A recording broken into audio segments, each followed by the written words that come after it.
parents, guardians, overseers, I'm back with part 2 of our last video. I pray that you had time to watch the video, rewatch the video, digest what we're saying, apply and implement what needs to be applied and implemented in your life. As I said before, we are the greatest influence in our children's lives. We are the greatest voice of influence to our children.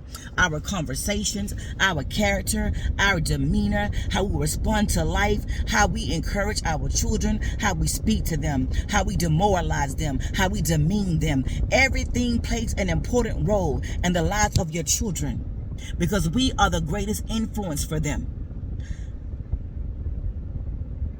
In their youth defines who they will be in their adulthood. It plays a major role. If their childhood is unhealthy, their adulthood is going to be unhealthy. If their childhood is healthy, then they should be having a healthy adulthood. So in the last video, we talked about 9 things that I thought were detrimental, that was a threat that we were doing as parents to our children's future, to their evolution, to their growth, to their maturity, to their success. And I'm going to do a quick recap because, as I said before, we have to take an inventory of our actions, of our behaviors, how we handle situations, how we talk to our children. Are we suppressing them? Are we depressing them? What are we doing? Are we encouraging them? Are we discouraging them? Are we demeaning them? Are we building confidence in them? Are we building character in them? Are we building strength in them? Are we anchoring them in the truth of who they are? Are we revealing reality to them? Are we pretending to live this fantasy life as if we're perfect and we have it all together? We got to learn how to be transparent and vulnerable, even with our children, because they're going to respond how we respond.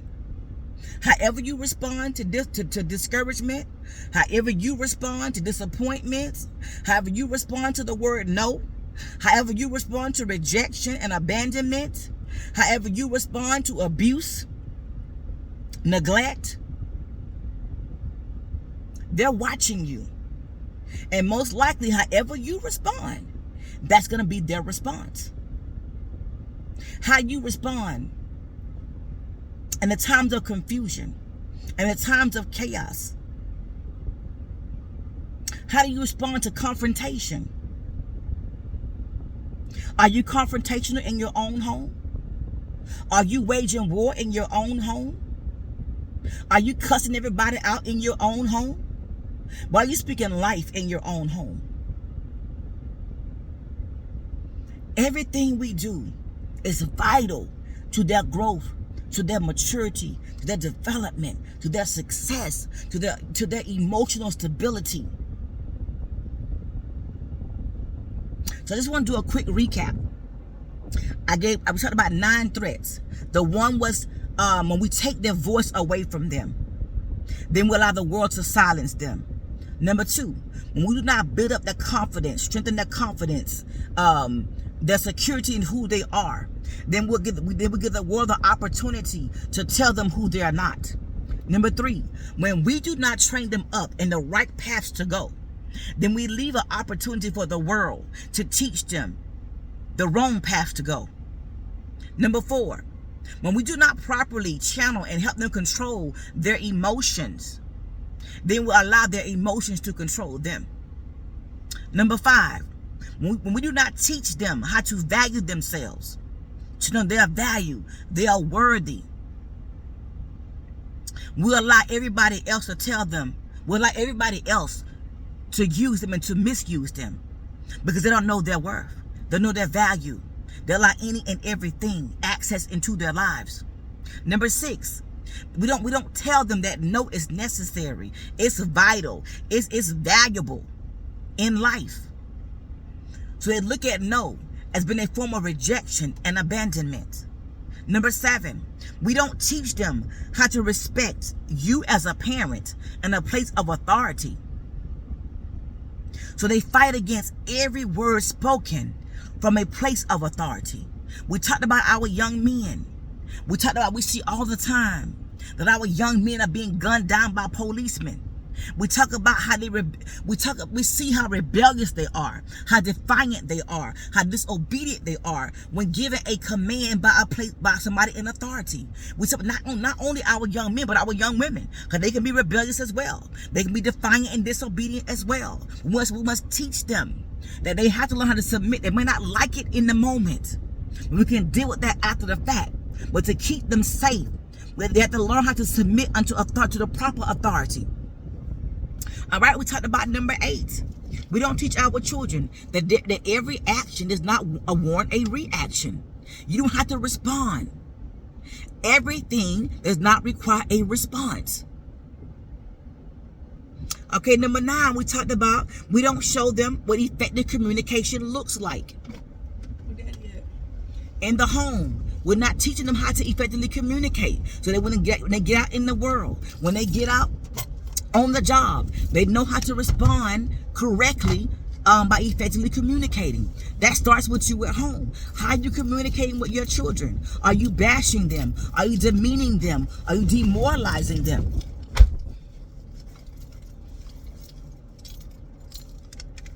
So we're going to talk about 10 through 14. And number 10 is, we don't teach them that some people are flat out, right out mean, they hateful, they prejudiced, and they evil. So that when they encounter these people, they don't look at themselves as if they are the problem. We have to teach our children to value themselves. We have to teach them right from wrong. We have to teach them to respect honesty and just and fairness in all their dealings. But everybody is not going to respond the same. And there are people that's hateful. There are people that are still prejudiced even in this day. There are still people that's evil and wicked, and that want to see them harmed.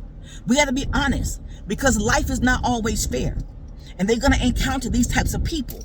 But they have to understand and be secure in who they are when they face these people. They don't look at themselves as being the problem. Number 11, we paint the picture in our homes as if we don't make any mistakes, therefore leaving them with expectation to be perfect, blinding them to the true reality of life. There's nobody perfect. This world is not perfect. So when they get out in this world, they're going to have to face some things. They're going to have to go through some things. They're going to be bad. They're going to be bruised. They're going to be offended. But even in that, we got to teach them now that things are going to happen. Life is not going to always be easy. We got to teach them now. Even in our homes, there are things going on in the home. The home is not always peaceful. The home is not always joyful. The home is not always a place of safety for some people. But I want you to learn how to share those discouraging moments with your children. Share those moments of struggle with your children, so they can understand that I may have to struggle. I'm gonna be offended, right? I'm gonna fall, but I gotta get back up. There's gonna be a struggle in this life, because life is not always perfect. Number 12, we as parents sometimes are too proud and arrogant that we can't admit when we're wrong and apologize to our children. It's okay. You are the prime example. Set the example for your children. If you made a mistake, if you said something that was hurtful or demeaning, if you said something and you know it was not spoken out of a place of love, it's okay to apologize. You letting them know that you're human, that you make mistakes, and they're gonna make mistakes because they're human. They're gonna miss the mark. But if they see you in a place of vulnerability and a place of transparency, it helps them to understand that I can be in this place and I can be vulnerable, and I can be transparent, and I can admit that I made mistakes, and I can apologize. Number 13, because you talk to your children as if they are nobody. There's no compassion, there's no sympathy, there's no empathy for them. They have a false sense of what true, real love is. Why are we talking to our children like they're adults? Out of your angry place, out of your bitter place, out of your hurtful place, out of your place of trauma, out of your place of dysfunction. You talk to your children like they the one caused you pain. You talk to your children. Is they the reason why you're going through what you're going through? You got to be mindful because you're the greatest voice of influence to your children. How are you influencing them? When you demean them and you criticize them, what's that building up in them? Hatred and resentment. Learn how to respect your children. Just as you want them to respect you. They have feelings. They're human. They're going to make mistakes just as you are. Treat them like they're children and not dogs on the street. You talk to them like you love them. You talk to them like you're their parents because you have been given authority over them. You cannot expect for your children to be greater than you. And we're not teaching them how to be greater than you. And number 14, before our children are even able to face the reality of life, they are already emotionally unstable. Why? Because you're unstable. Your home is unstable. Your thoughts are unstable. Your actions are unstable. Your identity is unstable. What you are teaching them is how to be emotionally unstable. They're not healthy because you're not healthy. They're not strong because you're not strong. They're not confident because you're not confident. They're not brave because you're not brave. They know how to handle conflict because you can't handle conflict. They know how to communicate well because you don't communicate well.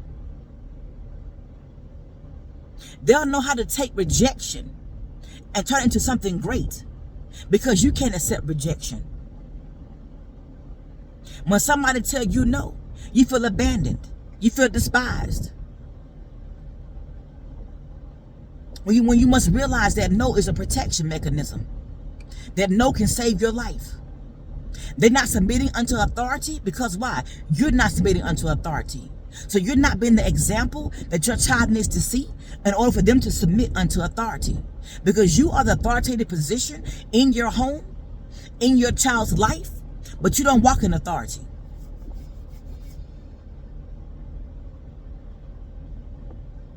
They don't have a voice because you don't have a voice. So you suppress their voice because you want to be in control. You want to control everything. So you tell them to shut up. You tell them to be quiet because you have no voice. Take back your voice. Take back your identity. Take back your self-worth. Know who you are as a parent. Know who you are as an authoritative figure in your child's life. Know what your child needs. Help them to become a successful person, to be able to cope with life. We got too many children committing suicide. We got too many children depressed and oppressed. But guess where it starts? It stems from home. It stems from the training in which you have trained them in. It stems from the conversations in which you have had for them. It stems from you suppressing them. We got to wake up. We got to do better. We got to be better. There's no better chance to start than today. Right now, find your identity. Find your voice. Find your strength. Find your hope that you can be the authoritative figure in your child's life so they can grow, they can evolve, and they can be successful. In the name of Jesus, be blessed.